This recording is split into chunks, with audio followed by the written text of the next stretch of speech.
Alright, let's show you how to make a very quick animatic, adjusting the timing and the sounds.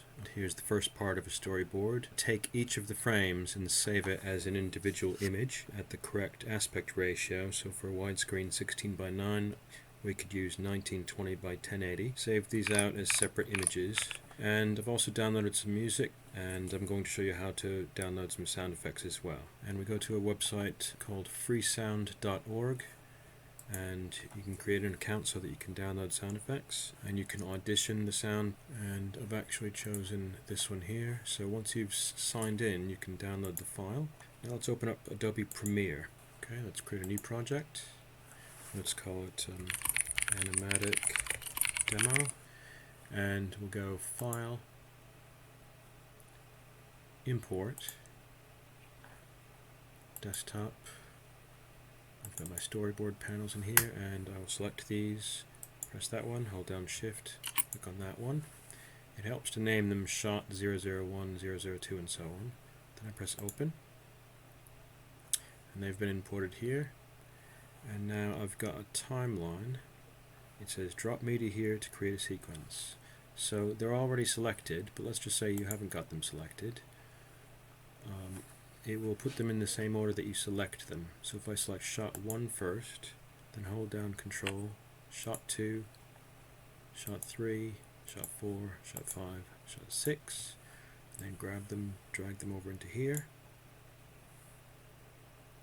And now I also want to import the sound. So File, Import, go to the desktop. I've got a song from the Indiana Jones soundtrack, and File, Import, my Howling Wind sound effect. And of course you can record your own dialogue, maybe get someone to help you do the voice acting. We're going to bring the music into Audio 1, so we'll drag that in to here, and we're going to bring the sound effect in to Audio 2, and let's have it start maybe after the second frame there. Okay, now let's click onto the editing. Now to zoom so we can see what these panels are, we can use this button here, and it just stretches a little bit higher so we can see what we're doing. And we're looking at, I think the default is about 5 seconds per clip. We can zoom in a bit by dragging this slightly to the right. And now I'm just going to show you with the arrow tool selected, which is this one here, I can adjust the timing of these. So what I recommend is you actually press play,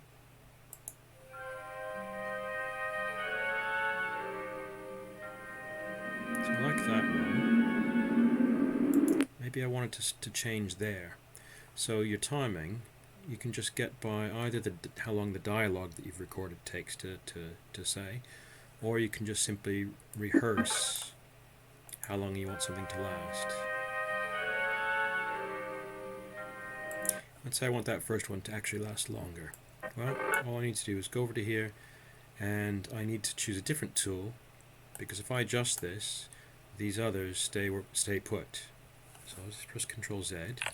Let's use the tool that says Ripple Edit, which is, I believe, this one here. So I make sure that the arrow is pointing to the left.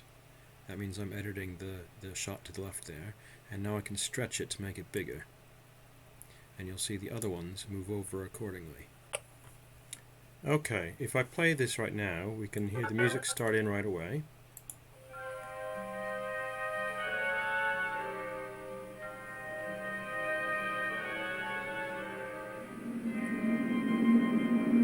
And then the howling wind starts up.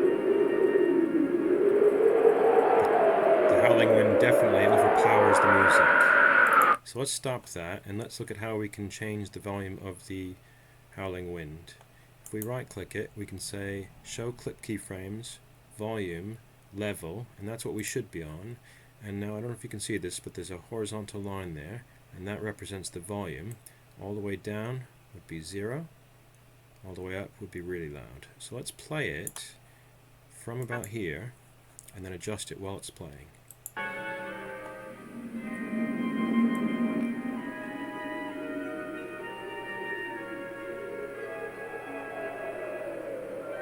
right about there. Okay, so I'm happy with the volume.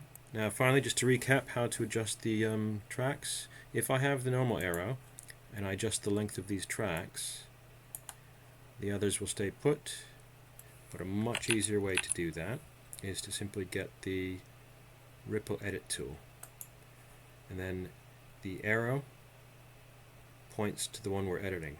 So if I move this arrow so it's pointing to the left, I'm editing the left hand clip, and I can make it bigger, and everything else moves over accordingly. If I were to have the arrow pointing to the right and go in the same direction, it would make this clip shorter. Okay. And I think the best way to edit your stuff is to either use your dialogue as cues to when the clips should change, or to simply rehearse the timing by pressing play.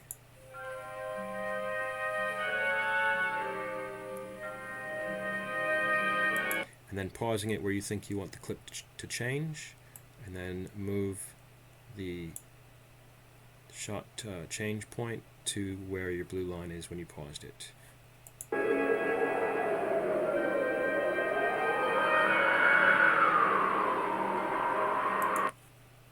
This one to the left.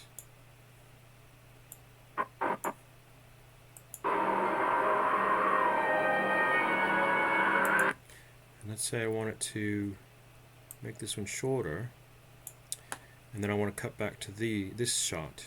So I get my arrow tool, click on the shot I want to copy, hold down Alt, and drag it to the right to drag out a copy. And then I can do the same thing with this one. So perhaps they're having a conversation and it goes back and forth.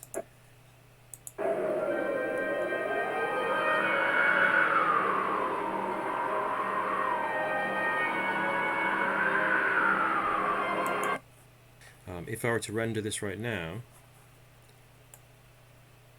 the images would stop and I just get a blank screen for all of this. So what I really need to do is just bring this back here. I can cut it right there, cut this one right there as well. But of course, that means that the music will end abruptly. So I want to add a keyframe for the audio, and to do so, I'll just press Control and tap maybe right about here, made a keyframe, and tap right about there to make a keyframe, and then just bring this keyframe down to 0. Same thing on this one. Tap with Control, and another one here, and then bring this one down to 0, and hopefully right about here it'll fade out the music.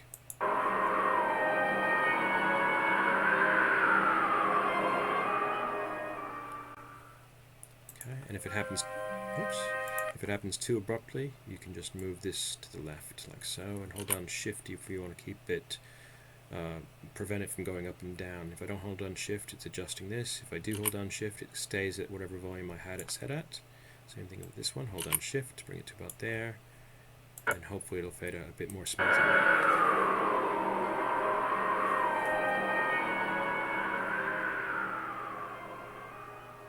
So I recommend using 3 audio layers, one for music, one for sound effects, and a third one for dialogue.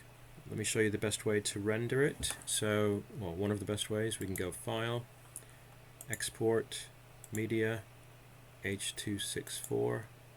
I'm going to call this one Animatic V1 for version 1, because I might have another go and make a better one. Click on Save, Export.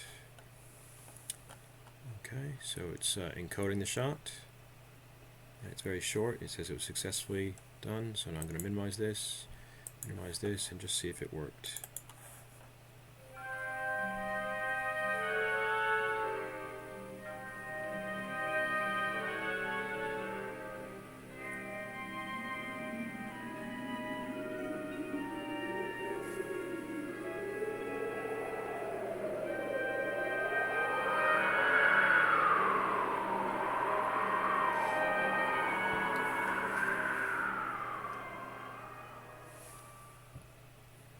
Okay, that's it. Have fun. I look forward to seeing what you come up with.